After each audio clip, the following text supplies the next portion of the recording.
Hi viewers, ఈరోజు మనం Bear Grylls గురించి, అతని జీవితం గురించి చాలా తక్కువ మందికే తెలిసిన నిజాలని తెలుసుకుందాం.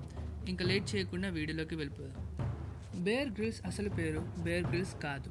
అతడి మొదటి పేరు Edward Michael Grylls. Bear sister Laura Grylls తనకు ఆ పేరును పెట్టారు. బేర్కు మొదటిగా గుర్తింపు తెచ్చింది తన Mount Everest Guinness record. Mount Everest అంచు మీదకు వెళ్ళిన అత్యంత తక్కువ మంది యువకులలో బేర్ ఒకరు. అప్పుడు బేర్ వయసు 23 మాత్రమే. మౌంట్ ఎవరెస్ట్ ఎక్కడానికి బేర్కి 9 రోజులు పట్టింది. మౌంట్ ఎవరెస్ట్ ఎక్కడానికి సంవత్సరం ముందు ఆయన ఫ్రీ ఫాలింగ్ చేస్తుండగా పారాషూట్ ఓపెన్ కాలేదు. దాని వలన తన వెనుక భాగంలో 3 చోట్ల గాయపడ్డారు. ఇది బేర్కి జరిగిన ఏకైక ఫ్రీ ఫాల్ పారాషూటింగ్ యాక్సిడెంట్.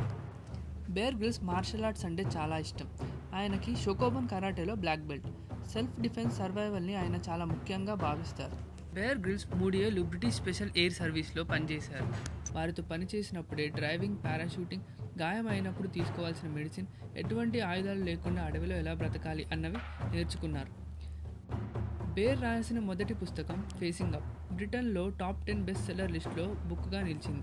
ఇదే పుస్తకాన్ని యుఎస్ఏలో the kid who climbed Everest అనే పేరుతో రిలీజ్ చేశారు. బేర్ మొత్తంగా 11 పుస్తకాలు రాశారు. అందులో 4 పుస్తకాలు మిషన్ సర్వైవల్ అనే పేరుతో అడవిలో, ఎడారిలో, సముద్రంలో మనుగడ ఎలా సాగించాలనే దాని గురించే రాశారు. తన మౌంట్ ఎవరెస్ట్ స్టోరీని గుర్తిస్తూ షోర్ ఫర్ మెన్ అనే డియోడ్రెంట్ యాడ్లో యాక్ట్ చేయడానికి బేర్కి ఫస్ట్ టీవీ బ్రేక్ వచ్చింది. ఆయన first TV show man versus wild కాదు. ఛానల్ 4 వారి ఎస్కేప్ టు ది లీజన్ అనే టీవీ షో ఆయన మొదటి big TV show. Man versus wild America మొత్తంలో నెంబర్ 1 షోగా నిలిచింది.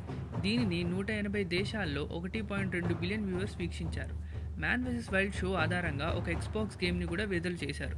అది చాలా పెద్ద హిట్ అయ్యింది.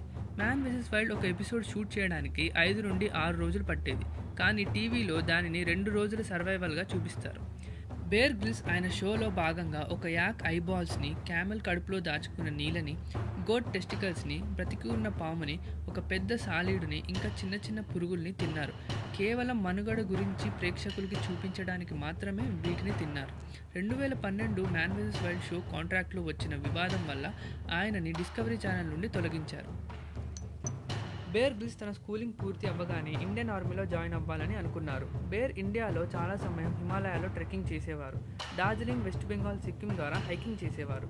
ఆయన తన జీవితాన్ని ఎప్పుడూ సాహసోపేతంగా చూసేవారు.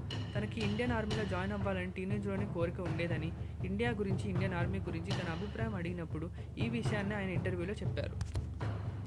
సర్ ఎడ్మండ్ హిల్లరీ గారు ఆమడాడ్లామ్ని అన్క్లైంబబుల్ అంటే ఎవరూ ఎక్కలేని కొండ అని చెప్పారు. కానీ మౌంట్ ఆమడాడ్లామ్ని బేర్ గ్రిల్స్ ఆయన యవ్వనంలోనే దాని అంచు మీదకు వెళ్ళి మరొక రికార్డుని సాధించారు. బేర్కి 3 కొడుకులు. బేర్ కొడుకు ఇప్పటికే ఒక అమ్మాయి ప్రాణం కాపాడాడు. తన 7 ఏళ్ల వయసులో ఒక అమ్మాయి స్విమ్మింగ్ పూల్లో పడి మునిగిపోయినప్పుడు బేర్ కుమారుడు మిక్కీ పర్సీ గ్రిల్స్ అమ్మాయిని నీళ్ళలోంచి బయటికి లాగి ఆమె ప్రాణాలను రక్షించాడు. మీకు ఈ వీడియో నచ్చినట్టయితే లైక్ చేయండి. Thanks for watching. Subscribe for more videos.